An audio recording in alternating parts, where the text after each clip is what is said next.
Oh, ever wondered why men usually need a break, but women can keep going? Is it willpower? Is it stamina? No, it is pure hardwired biology. And once you understand the science behind it, it completely changes how you think about the human body.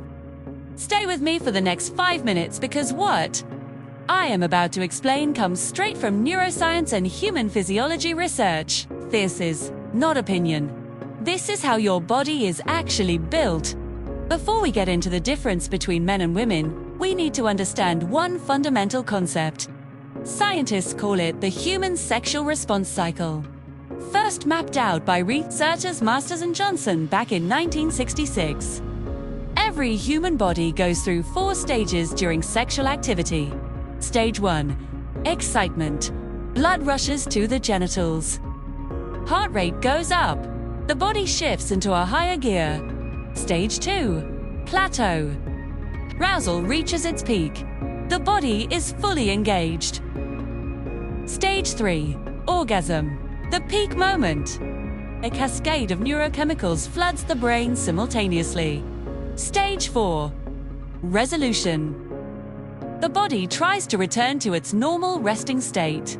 Now, here is where men and women diverge dramatically. After stage 4, men enter something called the refractory period. Women largely do not. And that single biological difference explains everything. The refractory period, officially called the male refractory period, or MRP in medical literature, is the recovery window after orgasm, during which a man simply cannot become aroused again. It is not psychological. It is not laziness. The body physically refuses to.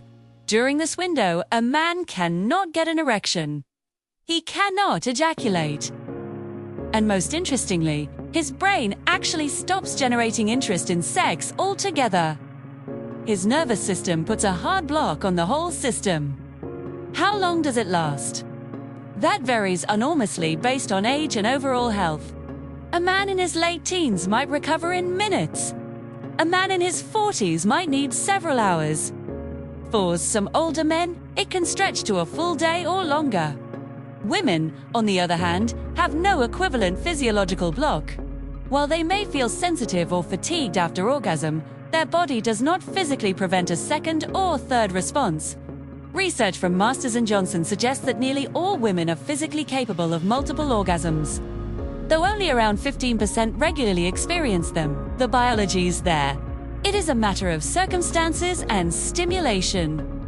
Now here is the part that most people never hear about. The refractory period is not just about the body. The real action is happening inside the brain, at a chemical level. At the moment of orgasm, the brain releases a cocktail of neurochemicals. The key players are dopamine, oxytocin, serotonin, and prolactin. 2. Each one does something specific. Dopamine. This is your motivation chemical. It drives desire, pursuit, and pleasure. Leading up to orgasm, dopamine levels surge dramatically. It is what creates the drive and the anticipation. Oxytocin. Released at orgasm, often called the bonding hormone. It creates feelings of closeness and warmth. Research shows women tend to have sustained elevated oxytocin levels after orgasm, which keeps them in a connected, warm, emotional state. Longer serotonin. Post-orgasm serotonin rises sharply. It creates feelings of satisfaction and calm. This is actually part of what triggers the sleepy, relaxed feeling that both men and women experience. Prolactin, the critical difference. This is the key player. Orgasm. Prolactin surges in both sexes, but the way it works is fundamentally different for men. In men, prolactin surges rapidly and significantly after ejaculation. Research published in peer-reviewed journals shows prolactin levels remain elevated for over 60 minutes after orgasm in males. This sustained prolactin surge is what crushes the dopamine signal, kills erection, and creates the mental disinterest in further sexual activity. In women, while prolactin does rise after orgasm, the dopamine to prolactin ratio rebalances more quickly, meaning the brake does not lock the system the same way. The brain can re-engage the arousal pathway sooner. Additionally, men experience a rapid sympathetic nervous system response after ejaculation. The sympathetic system controls fight or flight responses. After orgasm, it pushes hard for calm and withdrawal, which physically collapses the erection and mentally creates disinterest. Now you might be asking, why did evolution design men this way? It seems like a disadvantage. The answer is actually elegant.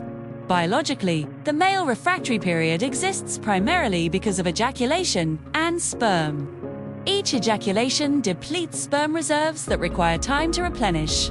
From a pure reproductive standpoint, the body needs to protect and regenerate sperm supply. The refractory period forces a biological rest that serves this purpose.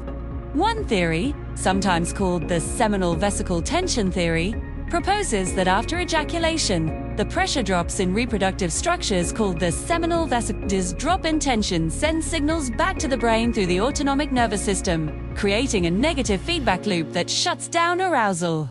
The system only resets once the seminal vesicles refill and pressure is restored. Women, on the other hand, have no equivalent reproductive costs associated with orgasm. Female orgasm is not mechanically linked to reproduction, the way male ejaculation is. There is no equivalent of sperm depletion, so the female body has no biological reason to enforce the same hard reset. Evolution left the door open for multiple responses. If you're a man and wondering what shortens the refractory period, research points to several factors. Age is the biggest one. The younger a man is, the shorter the refractory period. This is largely hormonal. Testosterone levels are higher in younger men, and testosterone supports faster recovery. Cardiovascular health matters as well. Blood flow is central to sexual function. Men with better heart and circulatory health tend to have shorter refractory periods. Sleep and stress levels also play a role. Chronic stress keeps the sympathetic nervous system in overdrive, which extends the shutdown phase. Quality sleep helps regulate the neurochemical systems involved.